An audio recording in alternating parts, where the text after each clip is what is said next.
오늘 헌금송 우리 생명문 중창단의 찬양도 은혜고, 또 우리 호산나 찬양대의 찬양의 제목도 은혜고, 참 주님의 은혜가 감사합니다. 주님의 은혜가 아니고는 우리가 이 세상을 제대로 살아갈 수가 없습니다. 성도로서 또 성도의 자리를 지키면서 오늘 이 시대를 산다는 거, 우리의 의지와 노력만으로는 어렵습니다. 하나님이 은혜 주셔야 되고 함께 해주셔야만 되는 것인데, 지난 한 주간 승리하고 또 은혜의 이 보좌 앞에 나아올 수 있고 예배할 수 있도록 은혜 주신 주님을 찬양합니다. 그리고 은혜로운 예배에 참여한 우리 모든 성도님들을 예수님의 이름으로 환영하고 예수님의 이름으로 사랑하고 축복합니다. 또 시작된 이 한 주간도 그 승리가 변함없으시기를 기도하겠습니다. 저는 오늘 본문의 말씀을 읽으면서 햇빛과 바람이 길 가는 나그네의 옷을 누가 벗길 수 있느냐 내기를 시합을 했던 이솝 우화가 생각이 났습니다. 왜냐하면 악한 마귀가 오늘 우리 성도들을 넘어뜨리는 수법과 너무나도 흡사하기 때문에 그렇습니다.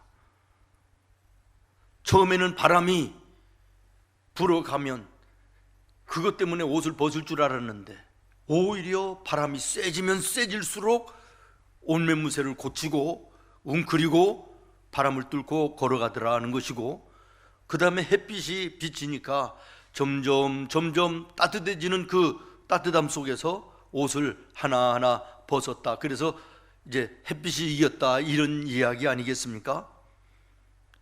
사랑하는 여러분, 사탄은 처음에는 우리 성도들에게 완력으로 또는 협박으로 도전해 옵니다. 그러나 이것이 통하지 아니하면 그 다음에는 달콤하고 그럴듯한 유혹과 미혹으로 다가와서 넘어뜨리는 것이지요. 오늘 본문에 나오는 느헤미야도 똑같은 수법으로 악한 것들이 다가가는 이런 모습을 우리가 보았습니다. 예수님 오시기 전 약 470여 년경에 이스라엘은 바벨론의 나라를 빼앗깁니다. 그때 수많은 이스라엘의 지도자들이 포로로 끌려가지요. 바벨론이 멸망을 당하고 페르시아 제국이 들어설 때까지도 이 포로로 끌려갔던 지도자들 가운데 대부분이 돌아가지 않고 페르시아에서 자리를 잡고 있었고, 그 가운데는 페르시아 왕국의 고관에까지 올라가는 그런 사람들도 있었는데, 대표적인 사람이 오늘 본문의 느헤미야입니다. 특별히 느헤미야는 이 페르시아 왕의 총애를 받아가지고요, 자기 나라에 무너진 성벽을 재건하는 일에 허락을 받고, 그리고 조국으로 돌아와서 무너진 성벽과 성전을 회복하고 재건하여 민족의 큰 지도자로서의 아름다운 모습을 보였던 유명한 사람입니다. 느헤미야가 조국 돌아와서 보니까 옛날의 고향 땅은 온데간데 없고 황폐된 거예요. 폐허처럼 돼버린 거예요. 그야말로 참담 그 자체였다라는 것입니다. 적들로 하여금 지켜줘야 될 성벽이 완전히 무너져 있었고요, 성벽이 무너지니까 성전도 온전할 리가 없지 않습니까? 또 오랜 동안 지도자를 잃어버리고 살아온 백성들이 말로 다 할 수 없는 어려움을 겪고 있고요, 또 거기로부터 오는 무질서가 있어 세상이 온통 어지러운 거예요. 이런 상황에서 느헤미야가 돌아와서 성전을 재건하고 나라를 다시 세운다라는 소문이 나가니까요, 주변에 있는 적국들이 가만히 있지 않는 거예요. 느헤미야가 이제는 백성들을 규합하고 조직화해서 나라를 다시 세운다. 그러니 주변에 있는 강대국 적국들이 쳐들어오는 거예요. 계속해서 방해하는 거예요. 어떻게 해서라도 성벽을 무너뜨린 이것을 재건하지 못하도록 방해하는 거예요. 오죽하면 4장 16절 이하에 보면 백성들을 절반으로 나눠서 절반은 일하고 절반은 방패를 들고 갑옷을 입고 활을 들고 방비를 하게 했다 그랬고요. 심지어는 일하는 일꾼들조차도 한 손에는 병기를 잡고 한 손으로만 일을 했다, 이럴 정도로 아주 삭막하고 무섭고 그런 상황이었다는 것이죠. 그런데 이런 상황 속에 어느 날, 여러분 2절 말씀을 다시 한번 보시겠습니까? 시작. 산발락과 게셈이 내게 사람을 보내어 이르기를 오라, 우리가 오노 평지 한 촌에서 서로 만나자. 일순간에 태도가 바뀐 거예요. 부드러워졌어요. 아주 따뜻한 이런 모습으로 바뀌어지는 거예요. 수 없는 공사로 인하여 지쳐있던 이스라엘 백성들 아닙니까? 노동으로 인하여 피곤해 있던 이런 상태 아닙니까? 거기에다가 이제는 방해와 그 도전에 오는 그 도전 속에서 두렵고 불안하고 날마다를 그렇게 사는 이런 상황이었는데, 하루아침에 그 분위기가 완전히 바뀌어서 주변의 적국들이 이제는 화해를 요청해 오는 거예요. 대화로 풀자는 거예요. 더 이상 너희를 침범하고 방해하지 않을 테니까 우리 오노 평지에서 만나가지고 대화로 문제를 해결해 나가자, 풀어나가자, 그런 얘기예요. 여러분 같았으면, 여러분이 느헤미야 같았으면 여러분은 여기에 어떻게 대응했겠습니까? 웬만하면 이쯤에서 힘도 들고 지치기도 하고 심지어는 두려움 속에서 이스라엘 백성들이 불평도 나오고 원망도 나오는 이런 상황에 이르렀단 말이죠. 그러면 웬만하면 이렇게 부드럽게 나오는 사람들에게, 이웃 나라들에게 타협하면서 적당히 마무리할 수도 있지 않겠어요? 그런데 느헤미야는 어떻게 반응합니까? 2절 하반절에 보면 그러나 그 이야기는 실상 나를 어떻게 하고자 함이라, 해하고자 함이라. 무슨 말입니까? 느헤미야는 그 상황과 그 사람들의 의도를 분명하게 분별했다라는 것이에요. 오늘 우리가 신앙의 생활에 복된 삶을 살기를 원한다면 분별할 수 있는 분별력이 있어야 되는 것입니다. 만약에 느헤미야가 이런 상황에서 적들의 의도를 분별하지 못하고 오노 평지로 나아갔다 그러면 어떻게 됐을까요?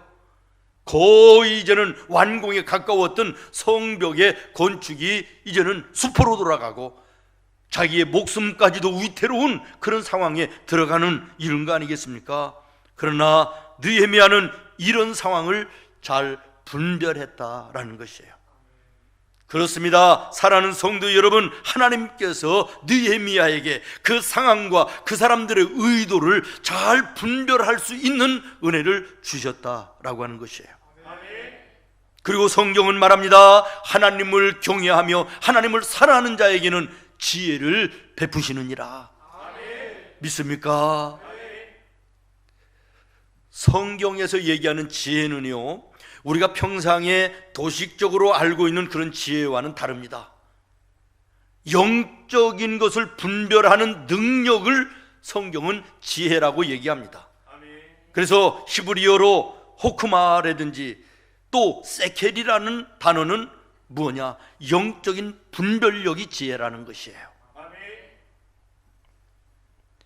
그래서 이 영적인 분별력, 지혜를 가진 자는 앉을 자리와 설 자리를 잘 구별해서 복 있는 자의 삶을 살게 하고, 이것이 시편 1편의 말씀 아닙니까?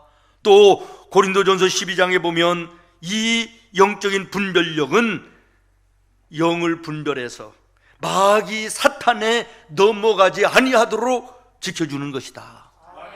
요한일서 4장에 보면 영을 분별케 하심으로 의의 길을 걸어가 하나님 나라에 이르기까지 동행케 하시는 이것이 영적인 분별력, 지혜요. 하나님이 믿음의 사람들에게 주시는 선물임을 말씀하고 있는 것입니다. 사랑하는 성도 여러분, 이 영적인 분별력으로 날마다의 삶을 승리하는 나와 여러분 되기를 예수님의 이름으로 축원합니다. 그러면서 느헤미야는 대적들에게 이렇게 통보합니다. 3절입니다. 시작. 내가 곧 그들에게 사자들을 보내어 이르기를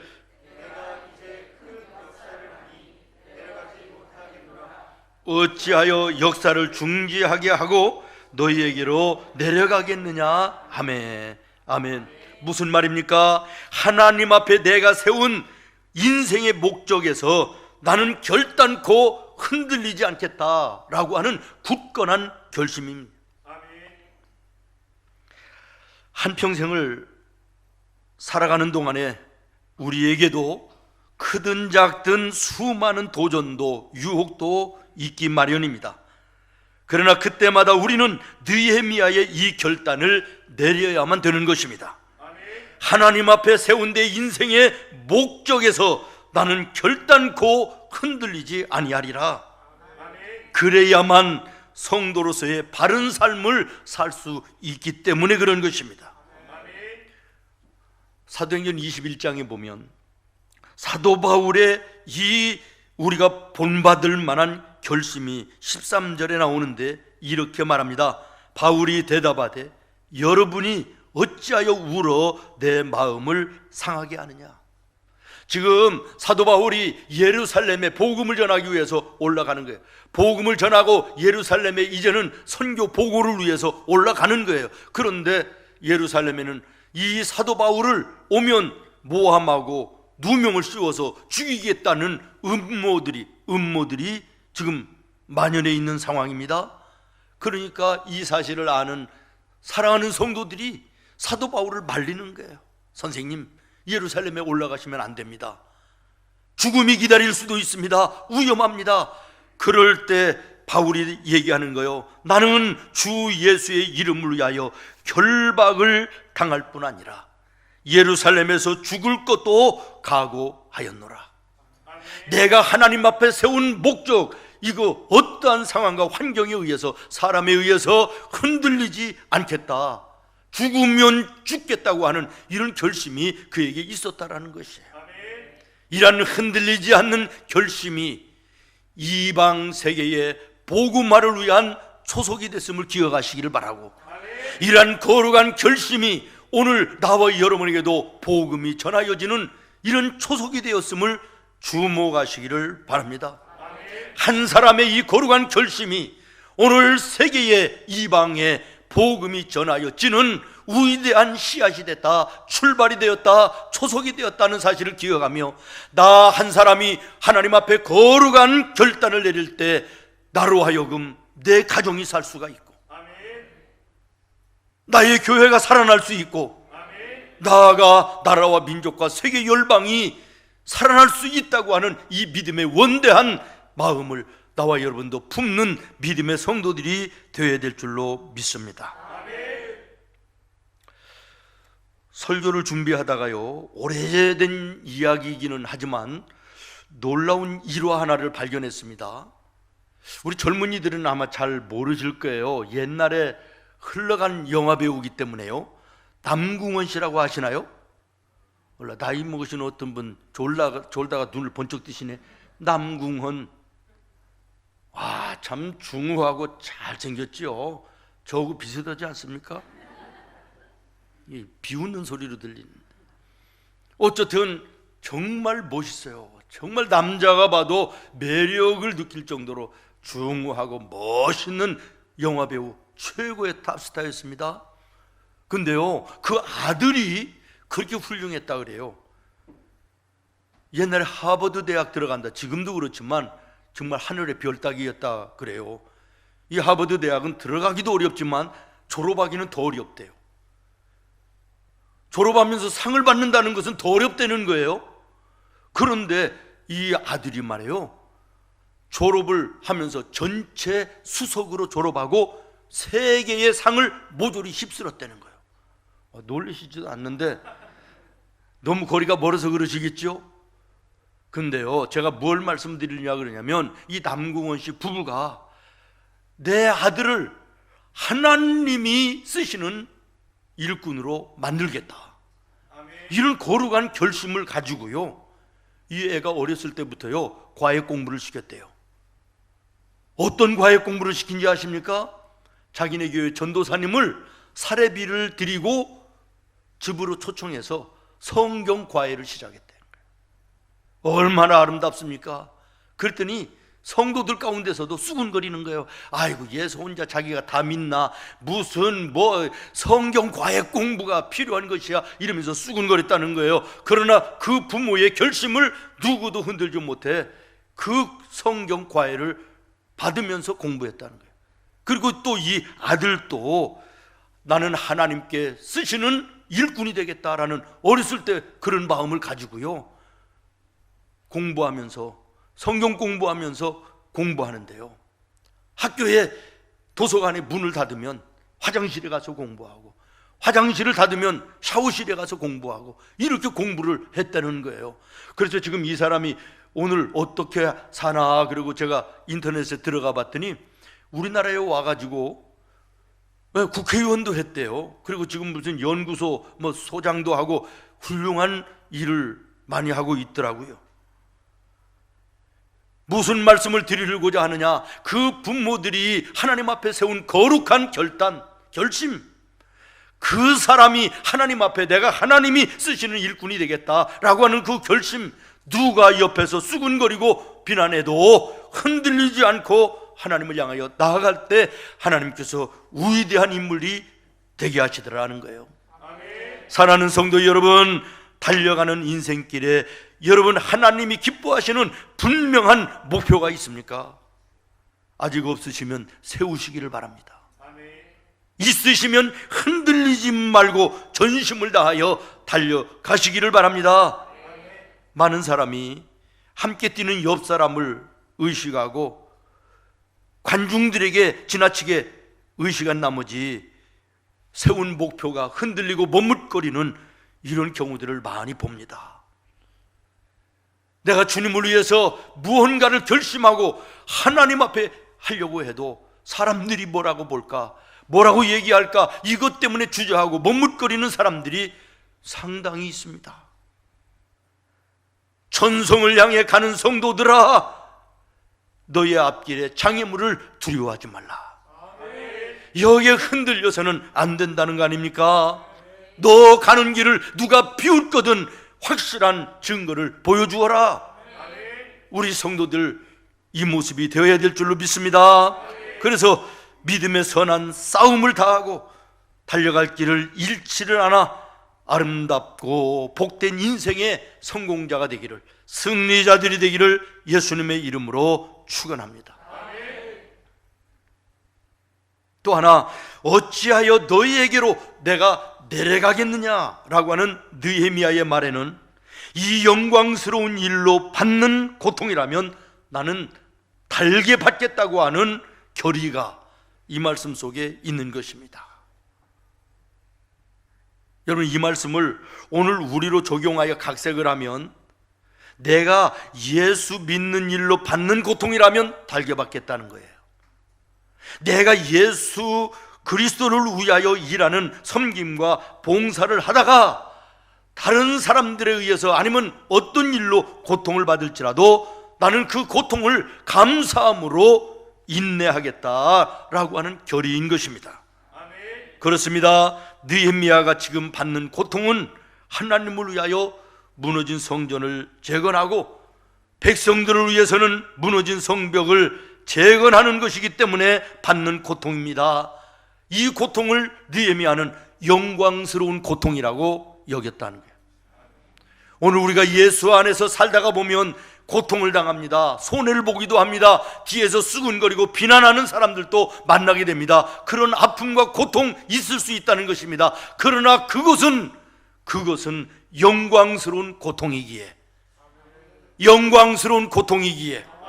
그것을 내가 달게 받겠다고 하는 이 거룩한 결단이 있는 자에게 하나님이 함께 하시고 그 삶을 책임지시고 동행하여 주시는 줄로 믿습니다.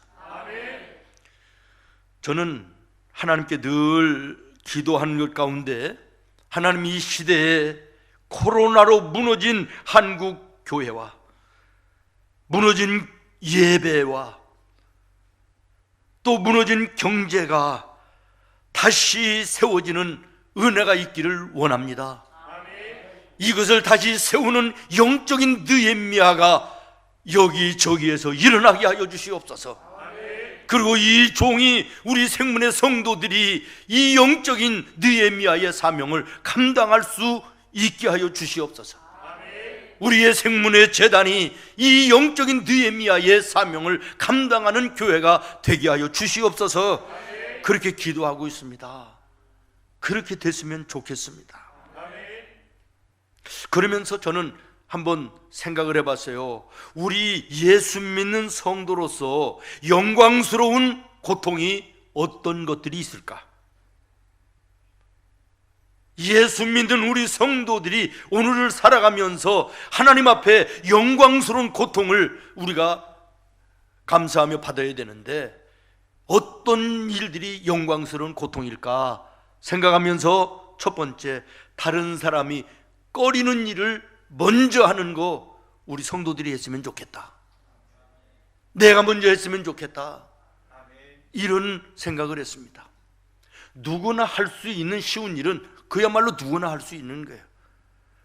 그러나 다른 사람이 꺼리는 일을 내가 한다는 것은 쉽지 않고 그 일을 하게 될 때 어려운 고통이 따라올 수 있습니다. 그러나 그 고통은 하나님 앞에 영광스러운 고통이 아니겠느냐.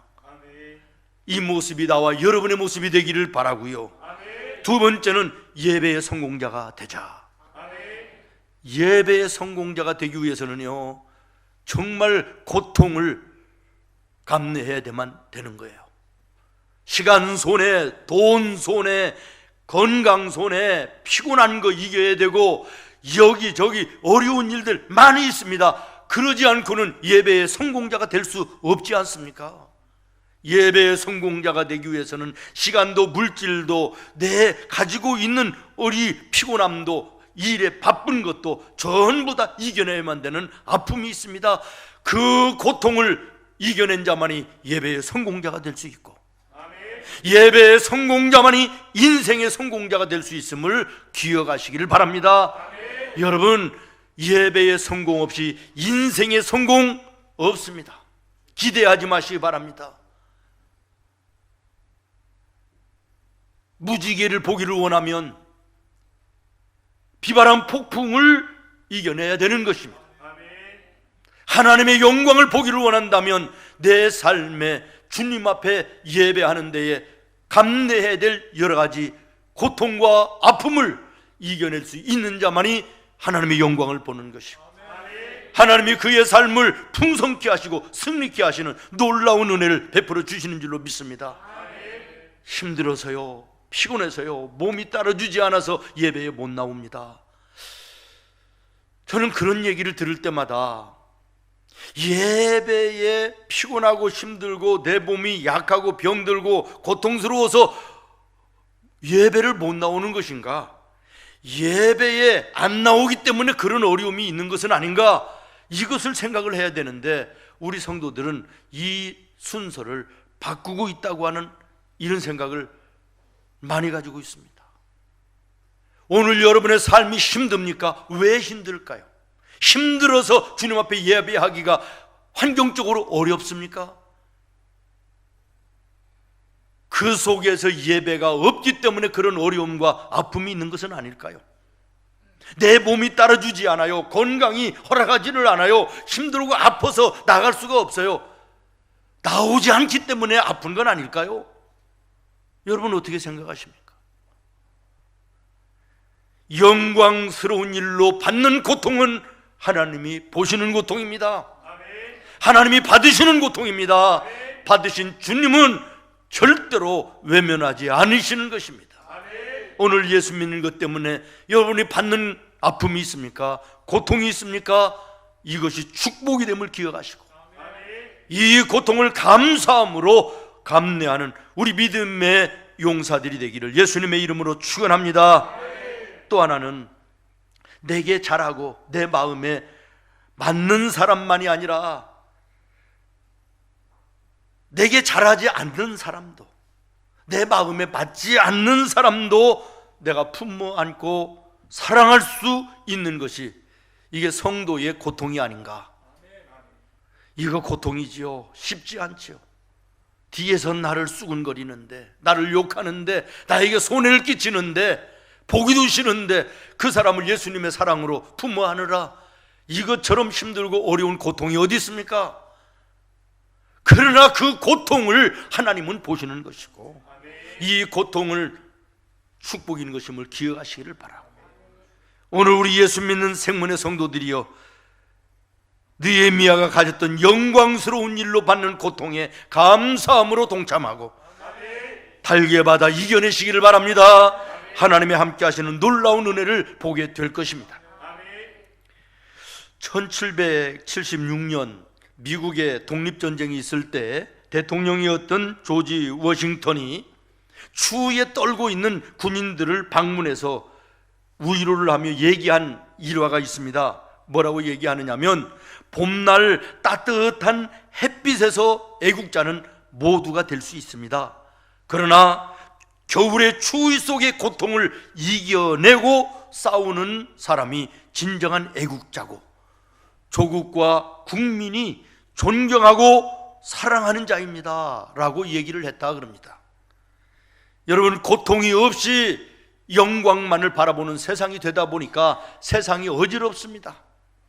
예수님도 부활의 영광 이전에 십자가의 고난을 당하셨음을 주목하시기를 바랍니다. 앞에서도 말씀드렸지만, 아름다운 무지개를 보기를 원하면 폭풍 후 구름을 이겨내야 되는 것처럼, 하나님의 영광 보기를 원하는 성도라면 그 영광을 보기 위해서 걸어가는 그 길의 아픔과 고통을 감내해야 되는 것입니다. 목회를 하다가 보면 하나님의 일을 앞장서서 하고 싶은데 주저하고 머뭇거리는 분들을 간혹 봅니다. 왜 그러세요? 하면 되지, 이렇게 말씀을 드리면요, 누가 뭐라고 할까 봐. 교회처럼 말 많은 데가 없거든요. 조금 앞장서서 뭔가를 해보려고 그러면, 야, 언제부터 네가 그렇게 열심히 했다고 네가 혼자 일 다 하냐, 뭐 이러면서 뒤에서 수근거리는 거예요. 이것이 무서워서 하고 싶은 마음은 있으나 못하는 이런 분들이 꽤나 있습니다. 사랑하는 여러분, 주님이 원하시는 일에 비난이 있고 조롱이 있고 십자가의 고통이 있을지라도, 하나님이 원하시는 것이라면, 하나님이 기뻐하시는 것이라면, 교회의 덕이 되는 것이라면, 성도들에게 은혜가 되는 것이라면, 주의 종에게 목회에 도움이 되는 것이라면 해야 되는 것입니다. 이 영광스러운 고통에 승리하는 우리 성도들이 되기를 예수님의 이름으로 축원합니다. 마지막으로, 어찌하여 너희에게 내려가겠느냐라는 느헤미야의 말에는 나는 결코 죄와 타협할 수 없다라고 하는 선언이 있는 것입니다. 맞습니다. 마귀들과의 싸움에는 타협이 아닙니다. 협상이 아닌 것입니다. 서로 적당하게 원만하게 해결해 나가는 것이 아닌 것입니다. 사탄을 향한 선포가 있어야 되는 것이, 선언이 있어야 되는 것입니다. 마귀는 대적해야 되는 것이에요.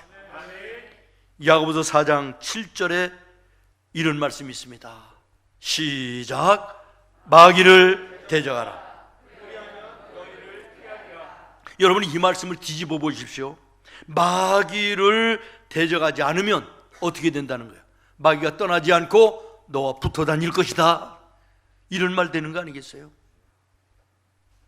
예수님이 40일을 금식하고 나오셨을 때 예수님조차도 악한 마귀가요, 얼마나 악한 놈들인지 예수님조차 시험해요. 이때 예수님이 뭐라고 말씀하십니까? 사탄아, 내 뒤로 물러가라, 선포하시는 것입니다. 마귀를 대적하는 것입니다. 세례 요한도 그랬습니다. 요셉도 그랬습니다. 마귀의 음성에 예수님의 이름으로 선포하고 대적할 때 쫓겨가는 것이지, 적당히 합리화하며 적당히 버무려 나가는, 이것은 안 되는 것입니다. 이와 같이 이 시대에 죄의 음성보다는 하나님의 음성을 듣고 살아가는 영적 느헤미야 같은 사람들이 남아있기 때문에 그래도 이 땅이 망하지 않고 이어져 가는 것임을 기억하시기를 바라고, 그 사람들 중에 한 사람이 여러분 자신이 되기를 바랍니다. 오늘 세상에는 자신이 먼저 바뀌어져야 될 사람에도 불구하고 자기는 그대로 있고 세상이 바뀌어져야 된다고 소리 지르는 사람들이 많기 때문에 세상이 소란스럽고 혼돈스러운 거예요. 세상을 바꾸는 가장 첫걸음은 내가 먼저 바뀌어져야 되는 것이에요. 세상을 바꾸는 가장 쉬운 방법이 뭐냐? 내가 먼저 바뀌어지면 되는 것이에요. 그런데 나는 그대로 있고 다른 사람들만, 세상만 바뀌어야 된다고 소리 지르니까 세상이 소란스러워요. 혼돈스러운 거예요. 사랑하는 여러분, 예수로 변화된 사람만이 세상을 변화시킬 수 있습니다. 예수로 변화되지 않은 사람은 변화만 얘기할 뿐이지 변화는 일어나지 않는 것이에요. 오늘 나와 여러분이 예수로 변하면 여러분이 있는 가정이 변하는 거예요. 여러분 자신이 예수로 변하면 여러분이 일하는 일터에 함께하는 사람들이 바뀌어지는 거예요. 다른 사람들 바뀌어지기를 바라고 나는 그대로 있는 이것 때문에 항상 문제인 거예요. 멀리 보지 마시고 여러분의 가정부터 바라보시고 오늘 우리 교회를 살펴볼 수 있기를 바랍니다. 모쪼록 나와 여러분이 이 시대의 영적 느헤미야가 되고 오늘 우리의 교회가 이 시대의 영적 느헤미야의 사명을 감당하는 교회가 되기를 바랍니다. 그래서 어찌하여 너희에게로 내려가겠느냐라고 하는 이 느헤미야의 거룩한 결심과 그리고 이 결의와 이 선언이 나와 여러분의 것이 될 수 있기를 예수님의 이름으로 축원합니다. 주신 말씀을 우리 생각하면서